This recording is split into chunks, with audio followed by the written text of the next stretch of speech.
Bravo 6. Going dark. Bugün sizlere Call of Duty Black Ops 7 hakkında ortaya çıkan yepyeni bilgileri konuşacağız. Multiplayer haritalar, yeni hareket mekanikleri ve hatta çıkış içerikleri hakkında çok önemli detaylar geldi. Üstelik Black Ops 7'yi geliştiren stüdyo Treyarch sonunda biraz daha şeffaf davranarak da hem beklenen açıklamaları soru cevap şeklinde cevapladı hem de önümüzdeki günler içinde farklı planları paylaştılar. Muhtemelen BF6 yüzünden de oyunda artık realistik bundle'lar getirecekler. Bunların değişikliğinin bir tanesi ise Vault Edition'daki otobüs şoförü Ted Zombie operatörü oldu.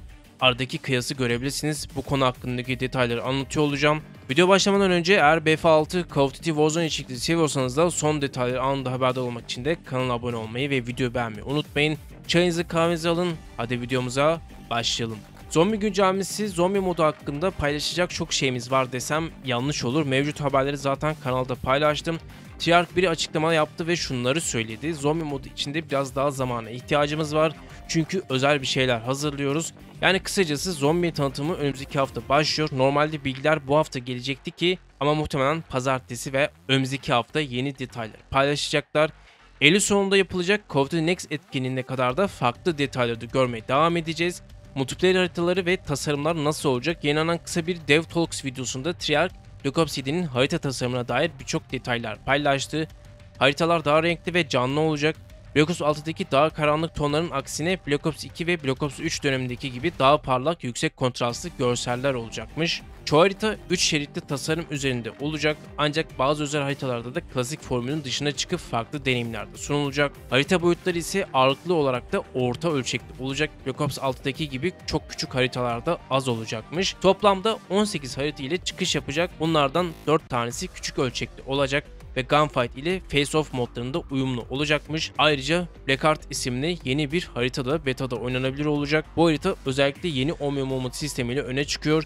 Duvarlardan atlama gibi mekanikleri test etmek için de birebir olacak. Uyarı, oyunun geliştiricisi duvardan koşma veya jumpsuit mekaniği olmayacağını söyledi. Oyunun teması 2035 yılında geçtiği için de daha teknoloji o kadar fazla gelişmedi.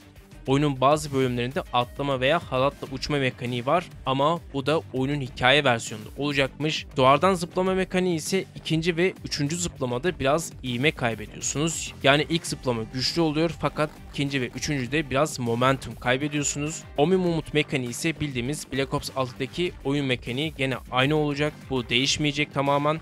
Halatlı atlama mekaniği ise 20 vs 20 haritasında olan Skirmish modunda belki içerebilir. En çok heyecanlandıran konular ise klasik haritaların geri dönüşü. Şu anda çıkış, Raid, Hijack ve Express resmen onaylandı. Ama iş bununla bitmiyor. Treyarch daha önce hiç remaster yapılmamış Black Ops 2 haritalarında döneceğini açıkladı. Yeni özellikler ve mekanikler. Şimdi birkaç ek detaya bakalım. Kapılar oyunda manuel kapı açma olmayacak. Bunun yerine otomatik açılan kapılar olacak. Health bar yani can barı, çok oyunculuğu da sağlık barı geri geliyor ancak isteyen oyuncular için de kapatma seçeneği de olacak. Minimap ve UI görünümleri değiştirme özellikleri gelecek. TTK, Time to Kill, Treyarch öldürme süresinin Black Ops 6 seviyelerinde olduğunu söyledi. Ne çok hızlı ne de çok yavaş olacak, yani dengeli bir noktada kalacak. Bence bu güzel. TTK'ye hiç dokunmasınlar bence. Ama özellikle işte meta silahları kullanıyorsunuz da bunların farklarını tabii ki de görebilirsiniz. Eğer ki oyunu özellikle böyle sürekli oynayan insanlar bilir. Videonun başında bahsettiğim gibi transit haritasındaki otobüs şoförü, Ted Zombie operatörü aradaki kıyası görebilirsiniz. Oyundaki temaya göre daha fazla immersive operatörler getireceklermiş. Burada BF6'nın ve son zamanlardaki Call of Duty toplumunun etkisi olduğunu düşünüyorum. Black Ops 7'deki Carry Forward özelliği yeni içerikleri yeni oyuna taşıma. Black Ops 6'daki operatörler silahlarınızı ve kamolar dahil olmak üzere Black Ops 7'ye artık aktaramayacaksınız. Ama tamamen iptal değil. Double XP'ler, zombideki Bubblegum'lar, code points'larınız hala aktarılacak. Ayrıca Warzone tarafında da Carry Forward sistemi devam edecek. Sadece Black Ops 7 için de kaldırıldı.